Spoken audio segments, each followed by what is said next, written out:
Quite often we find ourselves hating ourselves just because we become something that somebody else wants. Have you ever found if you're a high performer at your job or your work, or even in your personal life, you find yourself constantly living to other people's expectations. You find yourself constantly trying to rise and people please. There's traits a lot of us have, and I know I've lived that life. I personally have been one of those people that started to hate who I became because I started living that way. You start going through life and you want to do the best that you can. You want to be the best performance person that you can. You want to bring the deliverables to your job. You want your boss to give you an attaboy. And you just want to make everybody happy, but you're doing it at your own detriment. And sadly, we all live this way, or many of us live this way, where we constantly push ourselves too hard. And the worst part is in this trying to seek high performance, in this effort to try to be the best that we can, we often put our own personal feelings and the actual people that we have become goes away. We grow up often with, friends and family, and we like to do certain things, whether it's sports. And I know personally, I loved sports growing up.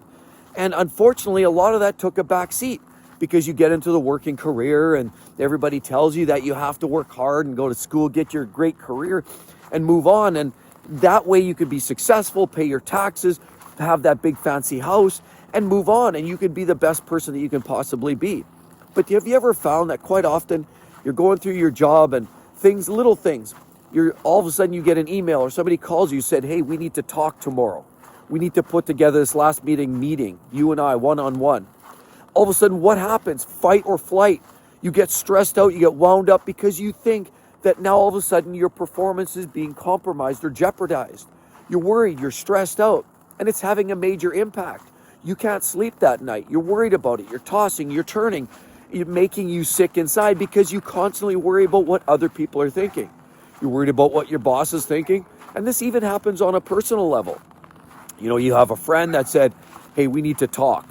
That all of a sudden puts you in spikes. The adrenaline is rushing. And all of a sudden you're worried about, what's happening next? Is this in fact something that I can live with? How do I deal with this? How do I handle this? And we all get into this situation where we overthink. Our minds go directly to the worst case scenario. And while sometimes that is the worst case scenario, when you really put it all in perspective, when you start to realize you live those barriers, you live those catastrophic issues, you live those failures in life, you live loss. I mean, we all have loss in our life, whether it's, a bad doctor's diagnosis, whether it's family that's passed away, whether it's a job and we got fired from it, we all live and we all have those bad moments, those moments in time that triggers us. And quite often it shifts our trajectory in life. But the more you mature and the more you live those experiences, the more you realize I can overcome this. And that's where we're coming from here. You have to realize that no matter how bad the news is, no matter how things can get, there's always a worse day for somebody else.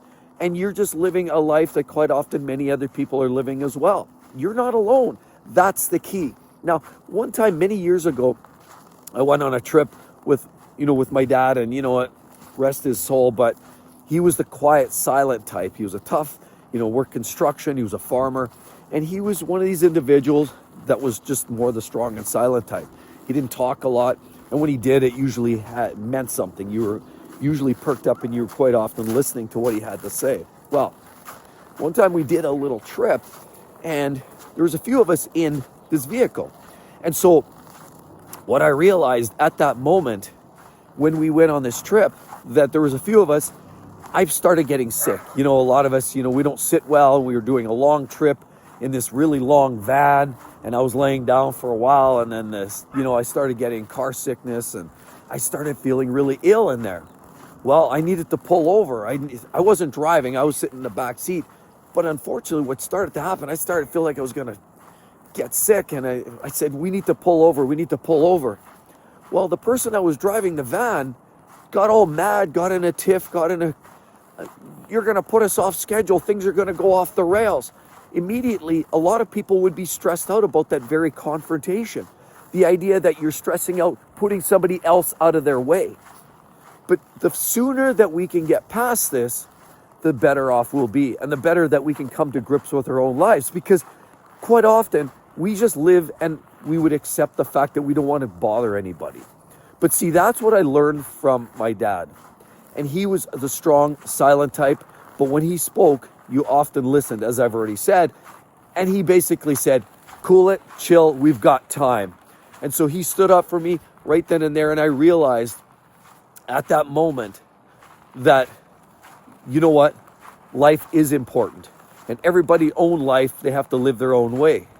And just because something's important to me may not be important to somebody else. And maybe that person's level of importance isn't important to me. See, we all have these priorities. And when you go to work and you think that your priority is doing the best job possible, contrary to popular belief, that may not always be the case. You might have this self-imposed idea that your boss wants all of this performance, all these deliverables, and in some cases they do.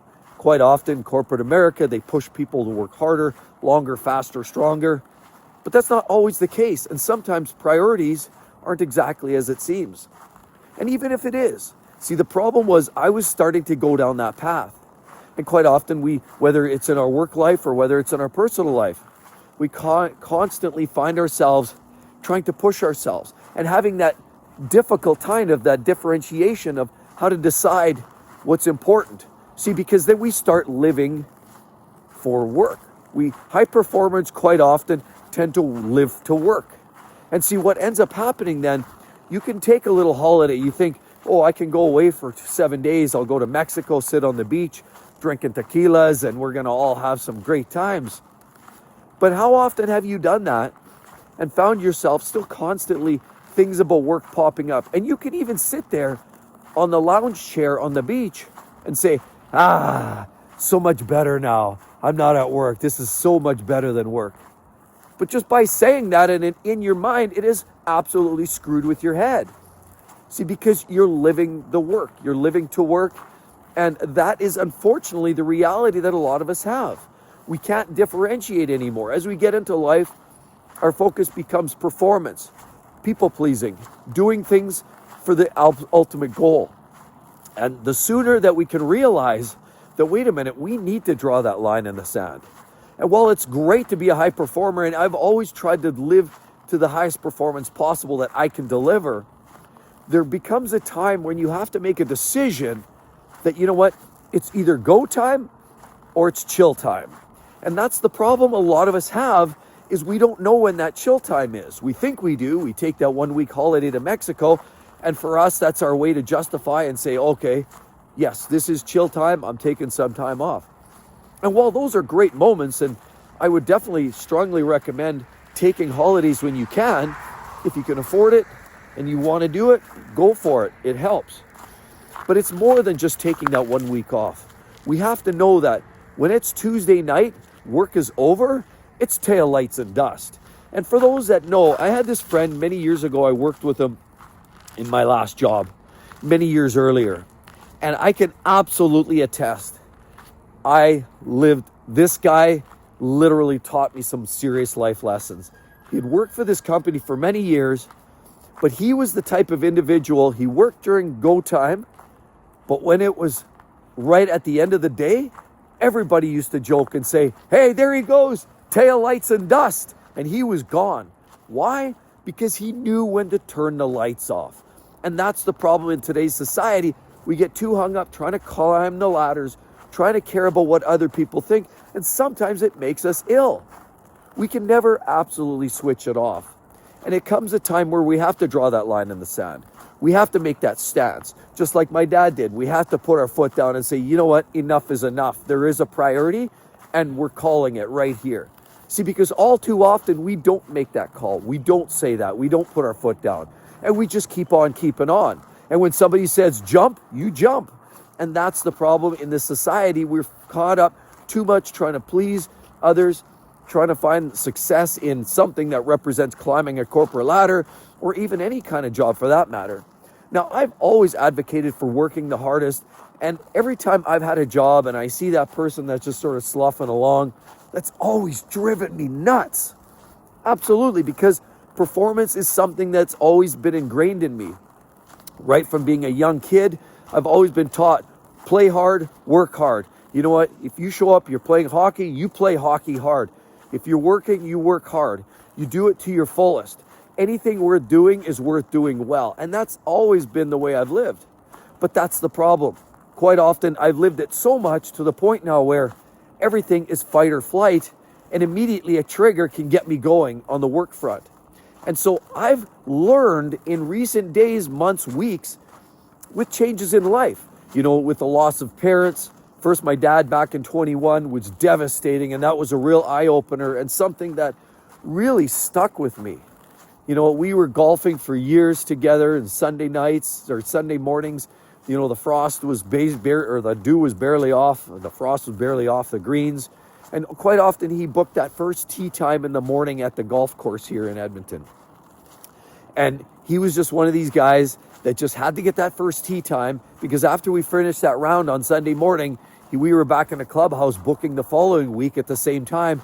And we asked him, what's the first tee time available? Basically when the dew was off the greens, and we would get that tee time and we'd be there week after week after week, because we were very deliberate and we were very intentional about having that off time, that shutdown time. And for us, golf together, father, son, we lived it, we loved it. And for that time in our lives, we found ourselves closer than we ever were. Obviously, you've got to learn how to shut it off. And too often than not, we just don't know how to do that. And we just get hung up, just ready to go on go time, performance time. And you've got to find a way to hit this head on, whether it's, coming with that blocked out time frame where you just realize that, I'm not doing anything. I don't care about work. See, because that holiday is wonderful, but the holiday is that week or 2 or 3 weeks that we do during each year. But what do you do with the rest of the year? Does that mean your go time? Does that mean you're always on the beck and call? Does that mean you always got to be energized? You need to figure out how to shut that down. And that's been something I've been working on this last 8 months, 9 months, since I basically walked away from my corporate game. I realized it's more than just the job. It's my life. And it's how you absolutely live it on your personal level, on your job front. And we get hung up too much in society, just get in that stream, performance, trying to pay for that house, trying to keep moving forward, trying to look for those advancements. And the bottom line is, the sooner that you can figure out getting past all of that, caring what other people think, the better off you'll be. And that's something that I've learned to live with in the last number of months. You definitely can do it as well. Performance, yeah, you betcha. High performance is wonderful, but don't do it at the detriment of your health. Anyway, it's a beautiful morning. I absolutely love it. And you know what? It's only about -5 degrees this morning. It's beautiful out here. We're going for a little stroll.